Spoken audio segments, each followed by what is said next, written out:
क्योंकि परमात्मा के लिए ऐसी कोई जगह नहीं जहाँ वे पहुँच ना सकें।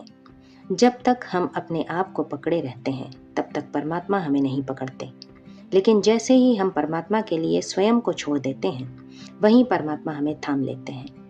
उपासना की प्रक्रिया में हमें परमात्मा के लिए स्वयं को छोड़ना होता है और उनके आगमन की प्रतीक्षा करनी होती है।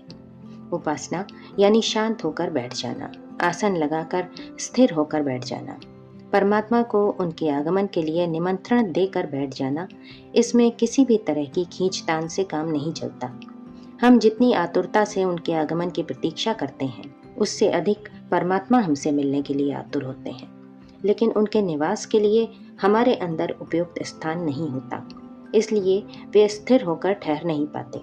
थोड़े समय के लिए, अल्प समय के लिए ही आ पाते हैं। जब हम इस पर ध्यान देते हैं तब हमारे लिए उपासना के क्षण आनंद के क्षण बन जाते हैं, और यदि हम इस पर ध्यान नहीं दे पाते तो वो समय भी यूं ही खो जाता है। परमात्मा का निवास हमारे हृदय क्षेत्र में होता है। यह हृदय क्षेत्र स्थूल हृदय नहीं, सूक्ष्म हृदय होता है, जहाँ परमात्मा निवास करते हैं। यहाँ से हमारी भावनाएं निःसृत होती हैं, लेकिन इस क्षेत्र में कई तरह के प्रदूषण हैं जो उनके निवास स्थान को दूषित करते हैं और हमें उपासना करने में बाधा पहुंचाते हैं। जब तक हमारी भावनाएं निर्मल नहीं होती तब तक हम उपासना भी ठीक से नहीं कर सकते, लेकिन उपासना का अभ्यास करते करते स्वतः ही धीरे धीरे भावनाएं निर्मल होने लगती हैं। उपासना शब्द बड़ा प्यारा है।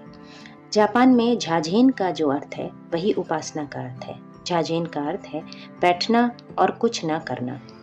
उपासना का भी यही अर्थ है कि परमात्मा के समीप बैठना, उनके ध्यान में मग्न होना और कुछ ना करना।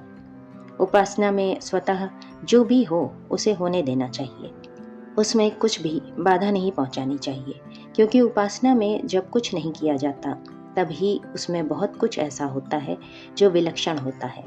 उपासना में जब शांत मौन बैठा जाता है तभी अंतरात्मा की वाणी सुनाई देती है, परमात्मा का स्वर निखर उठता है।